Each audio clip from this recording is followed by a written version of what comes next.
There is a name for people who introduce their ambitious friends to their comfortable ones. That name is broke within 5 years.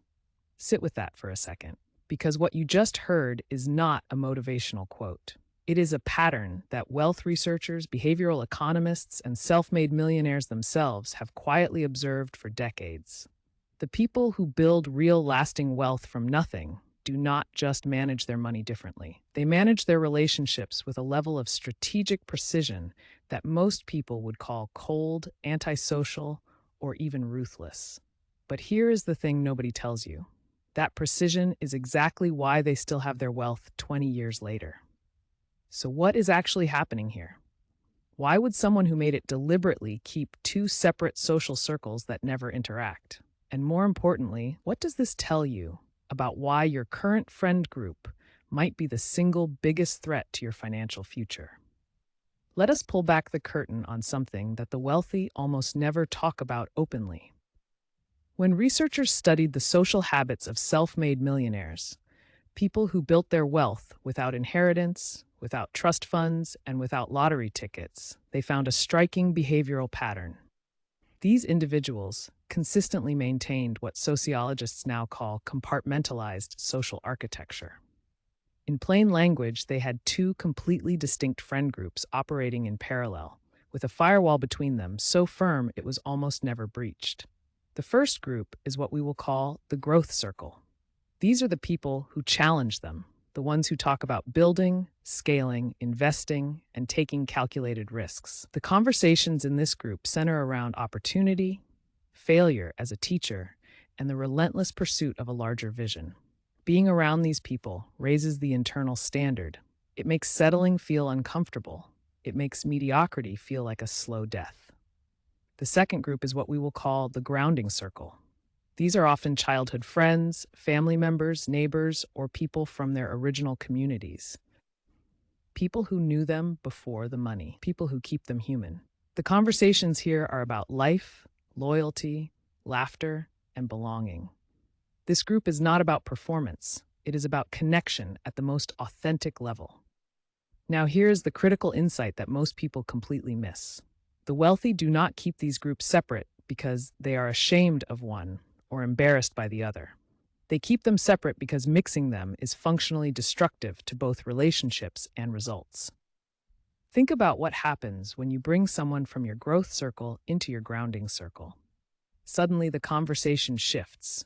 The comfortable friends feel judged. They start performing, defending themselves, or quietly withdrawing. Resentment builds beneath the surface. The ambitious friend starts subconsciously calibrating their energy downward to match the room. And over time, the tension erodes both relationships simultaneously. You lose the honest feedback of your growth circle and the genuine warmth of your grounding circle in a single social collision.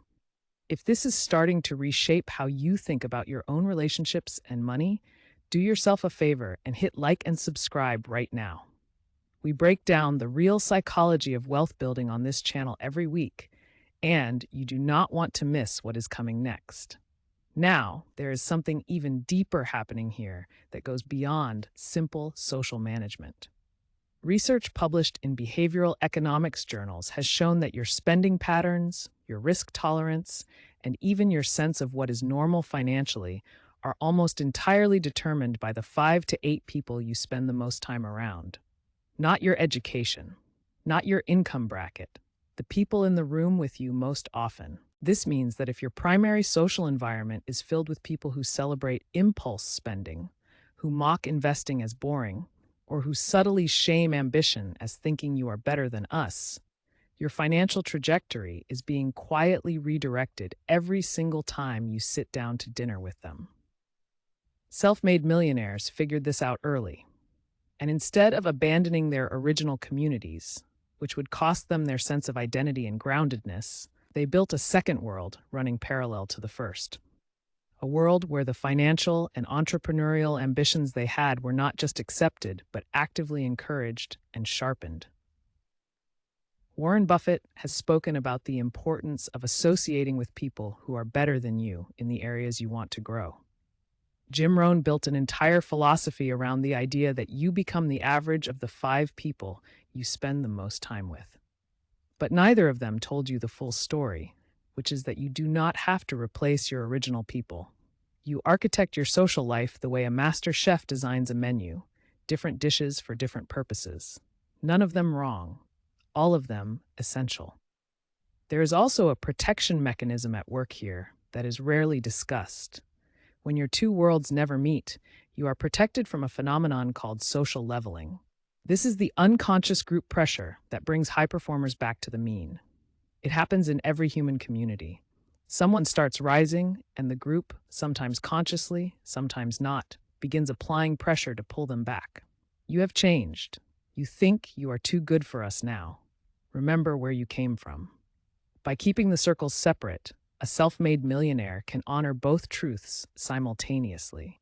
They can remember where they came from and continue building where they are going. Without the two worlds colliding, neither world can destabilize the other. So here is the question you need to sit with tonight. Look at the people around you. Are any of them in your growth circle? Do you even have a growth circle yet? Because if every person in your social life is comfortable with where they are, you are living in a grounding circle with no counterweight. The wealthy did not stumble into two friend groups. They built them on purpose, with the same intentionality they brought to every other decision that changed their financial lives forever. If you are serious about building wealth, the first investment you need to make is not in a stock. It is in your social architecture. Start building your growth circle today. Guard your grounding circle fiercely, and never, ever mix them. Subscribe to this channel if you are done leaving your financial future up to chance, because the strategies that actually work are the ones nobody's talking about openly. Until now.